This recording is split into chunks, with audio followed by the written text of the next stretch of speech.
Hello, everyone. My name is Brendan Borman from the State Fair Community College Admissions and Outreach Office.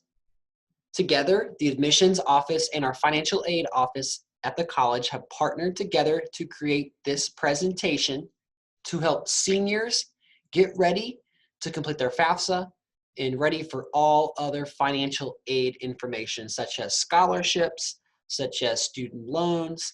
And so I hope you enjoy this presentation and get some benefit out of it. And without further ado, I'll go ahead and get started. Filling out the FAFSA. The FAFSA is an acronym that stands for the Free Application for Federal Student Aid. It has free in it, it's the very first F. And so if anything ever asks for a debit card or a credit card, that is not the correct application. This is a two-step process. So step number one, you will create the FSA ID, which is also your electronic signature that you can use to create, to sign the FAFSA. And there'll be more on that here in a little bit. The website for that is www.fsaid.ed.gov. Step number two is to use that FSAID to actually sign the FAFSA, or in other words, to complete the FAFSA. That is going to be the bulk of your time filling out the information. Just as an overview, there is one FAFSA, and then with FSAIDs, both the parent and the student will need to have an FSAID. So the whole point of filling out this entire process is to calculate what the expected family contribution is for the student, or other known as the EFC. The formula that's used to calculate that is the cost of attendance minus the EFC equals what the student is eligible for in terms of financial aid. In the 2021-2022 FAFSA, it is live right now. It is October 19th on this recording, and it did go live on the 1st. Everyone will use their 2019 tax returns to complete the FAFSA for this upcoming school year. And if you are able to use the IRS data retrieval tool, that can help you in filling out your FAFSA accurately and also in a more timely manner. However, you can enter that information manually.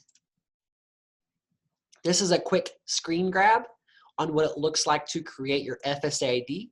You'll be asked to use an email, confirm your email, create a username and password, and confirm your password. A couple key things to remember is that you should always use a personal email when you are doing anything related to college. So the FAFSA would definitely count. Do not use a high school email. Do not use a parent email, students. Please use your own, because the FAFSA is something that you will fill out every year that you are in college, not just in year number one. Also, make sure that you are not using your name or personal information in either your password or your username. The FAFSA will flag that, and so it's important to write that down. That way you have that in the future if you need to. Your username is also considered to be your FSAID, and there will be a way where you can confirm your email. If you do confirm your email when you are filling out the FAFSA, you can use both or either your username / FSAID or your email to log in, making it much more likely for you to have success. This is FAFSA.gov, and you'll notice two big blue boxes, one that says start here if you are new to the FAFSA. One is for returning users. So you will always start here on the left-hand side as a first-time user. You will go ahead and complete the FAFSA, and it will ask you to make a save key. That is a 4-digit code that you can enter in order to continue updating your FAFSA, which if you are updating your FAFSA, such as making a correction, maybe you're flagged for verification, you need to add a school, another college to the FAFSA, or just wanting to view your SAR your student aid report, you can click on the login button and you can type in that save key that you created, and it will take you to that current FAFSA that you have already started working on. Grants and programs. So State Fair Community College is located in Missouri, and in Missouri, students are eligible to the Missouri Access Grant as well as Missouri state programs. An example of a state program is A+. The Pell Grant is a federal grant, and the good thing about filling out the FAFSA is that you filled the FAFSA one time and it tells you everything that you were eligible for in terms of financial aid. The Pell Grant is need-based, so not every single person does qualify for a Pell Grant. It is for degree-seeking undergraduates, both of whom can be full-time or part-time students.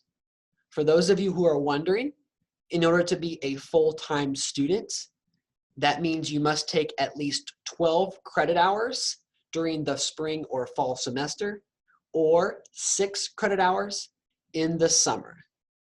Students who receive the Pell Grant may receive funds up to $6,195 in the 2020-2021 term. It is also very important to know that Pell Grant is applied before the A+ scholarship. That's because federal money takes precedent over state money. The Missouri Access Grant, the priority deadline for that Access Grant is February 1st with the final deadline on April 1st. That is not an April Fool's joke, so make sure that you get that done before then. And actually, it is really wise to complete the entire FAFSA by February 1st. That way, if you do qualify for some type of aid, it is guaranteed. If you wait until after the deadline, there may be funding available, but you are risking that the government or state might run out of money. And with the whole COVID-19 pandemic going on and just trusting the government and state to handle their money, we've seen how Congress handles money and what our deficit is. So I would just do the best you can, fill it out to the best of your ability, and always, if you have questions, ask the financial aid office of the college you are attending. The Missouri Access Grant is based also on your EFC and is for degree-seeking undergraduates.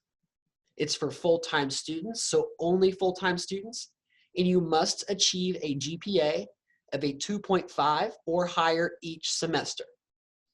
In 2020-2021, the award amounts are up to $1,300 for community colleges or technical schools, and up to $2,850 for universities.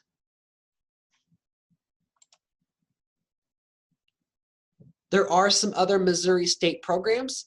Not every high school participates in these programs. So there is a difference in versus AP classes versus dual credit.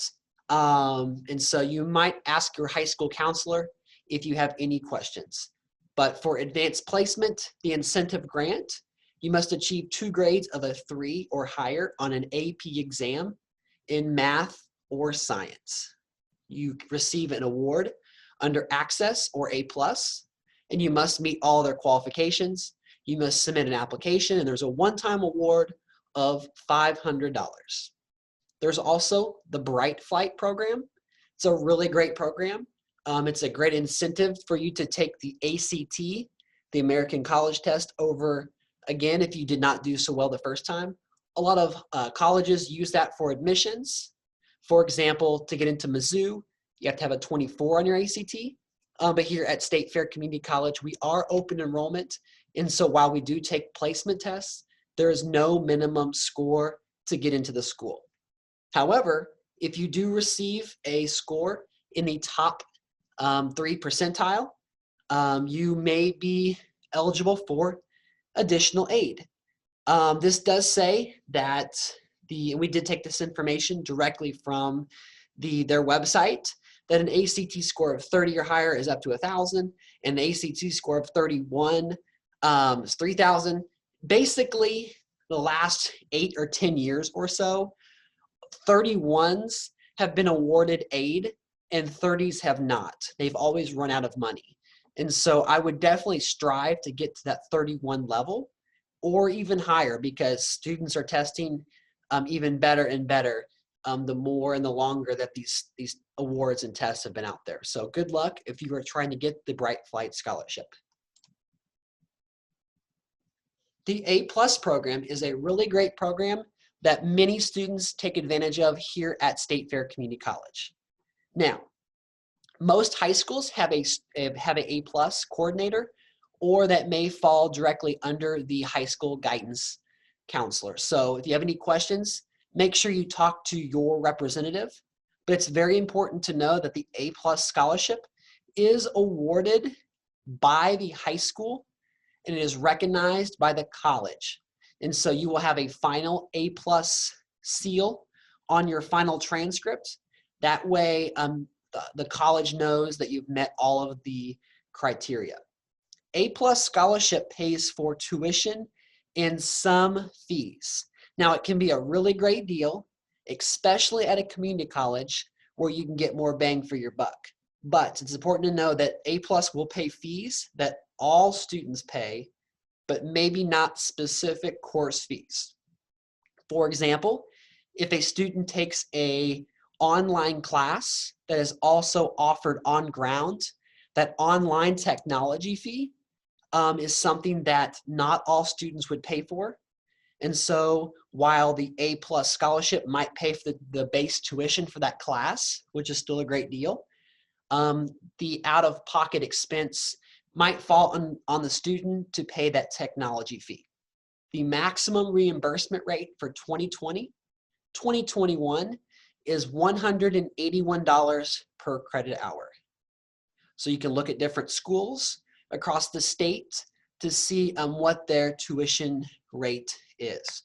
Now, it's also important to know that A+ is a Missouri program, and so it will not transfer out of the state. So if you're going to a school outside of Missouri, the A+ scholarship will not transfer with you. Some schools will also give you a credit for having that A+ scholarship, so you may not get the full benefit, but you might get some aid. Also, students must have the high school transcript with the A+ seal, like we did mention. To be eligible, you must have a FAFSA on file.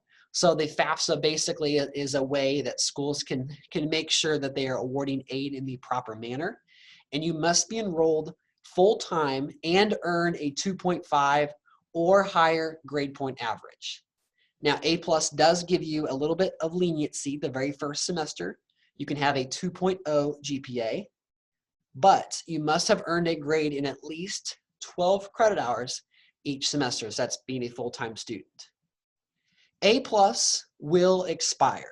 It's not something that you can use forever. However, it's important to know, based off of your circumstances, maybe which one will happen first. A+ will expire 48 calendar months from the date of high school graduation. So that is 4 years from the date of which you graduate high school. If you take some time off, if you start at a university and then transfer back to a community college, there are all kinds of scenarios where A+ will still pay, but it's important to know and have all the other criteria on file. It will also 105% of the amount of credit hours attempted to complete your degree. And so some of the classes here at the college, you might take a remedial course. For example, if you're not ready for a pre-calculus algebra, you can take an intermediate algebra course. And while that is not a duplicate course, you can just pass one and progress into the other one, and A+ will still pay. There's also a bit of leniency if you do change your major, but before you ever change your major, I would always recommend talking to financial aid to see if there is going to be an impact on your situation. A+ will also expire after you've earned credits to receive an Associate of Arts or an Associate of Applied Science degree. So once you have earned your first degree, then A+ will no longer pay. Scholarships at State Fair Community College, and I'll just add, for those of you who are not planning on attending State Fair, scholarships at other schools. So scholarships are a really great way to help pay for your expenses and tuition in college.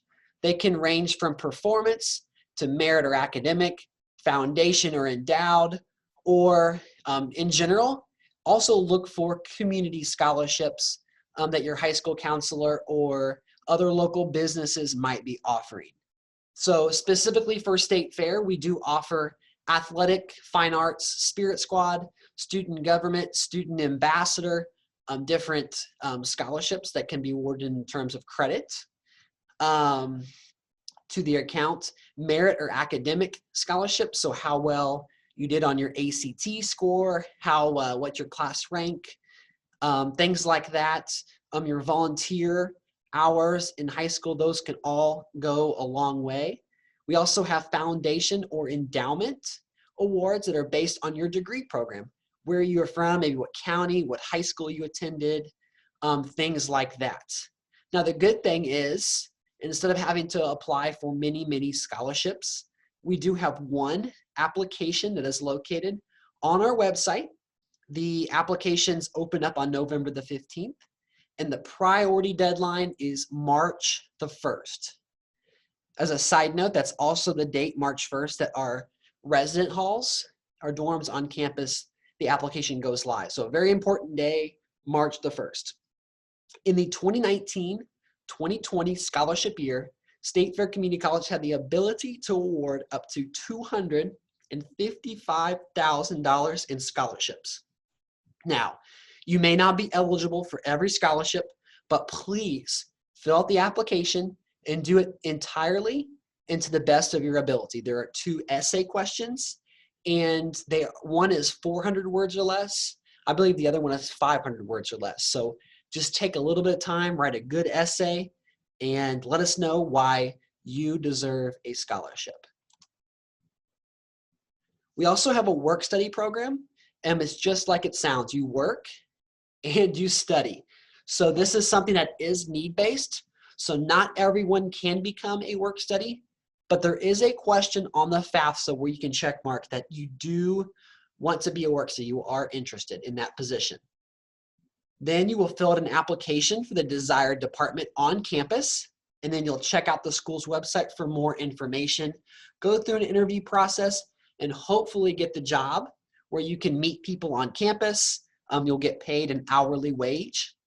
And the good thing about being a work study is that on campus, you won't have to drive off campus to work, and we will know your school schedule. So we will do the absolute best to work around your schedule that way, because we know that your priority here is to come get an education, not to be a temporary employee for the college. So definitely check out that work study information if you are interested. Student loans. So student loans are a very important and hot topic in our country today. We have lots of students who definitely need to have that ability to borrow money. And if that is someone, if you are someone who falls into that boat, it's important to know that you want to do it in a smart way, but you also want to understand exactly how loans work. So obviously I've talked about scholarships, I've talked about A+, I've talked about lots of ways where you can receive money and not pay it back. Unfortunately, loans are a different story. Sally Mae, the only way to get rid of a student loan is to pay it off or to die. And I don't want any of you guys to have to go through that. So just make sure that you know a subsidized loan that is better than unsubsidized. So if you have to make that choice, or if you get that option, the more subsidized money you can get, the better. Basically, no interest is charged when the student is enrolled for at least half time. so 6 credit hours. During the grace period, 6 months after graduation, or during deferment periods. So while you are either have your loan deferred or you're taking classes, interest is not accruing on the loan. However, with an unsubsidized loans, students have to accrue interest. So the 2021 interest rate is 4.53. And if you borrow a significant amount of money, that can definitely add up pretty quickly. A loan for parents that is available is the Parent Plus loan. Then interest accrues right after when the money is taken out. But if you have any questions about loans, the Parent Plus loans, or just to see what you're eligible for, I highly encourage you to talk to the financial aid department of your school. But again, loans should be a last resort. There is so much free money out there that we want you guys to borrow as few amount as possible, which leads to smart borrowing. Repayment starts 6 months after the borrower graduates or drops below half-time status, which we talked about last slide. Contact the lender for repayment options if the standard plan does not work for you. So it is a lot better to communicate and to get on a written plan versus having your loan getting sent to collections. If you have your loan sent to collections, that can affect you in many ways, including borrowing money for like a house or car in the future, which are very important items. You can also have your wages garnished, which means that while you're getting a paycheck, they can take money out of that paycheck. And so that can affect you later on. So only borrow what you need and what you are sure you can repay after college. Thank you guys for listening to the presentation. Again, my name is Brendan Borman from State Fair Community College. If you would like to call and talk to admissions, our phone number is 660-596-5833. And if you would like to call and talk to our financial aid office, their phone number is 660-596-5834.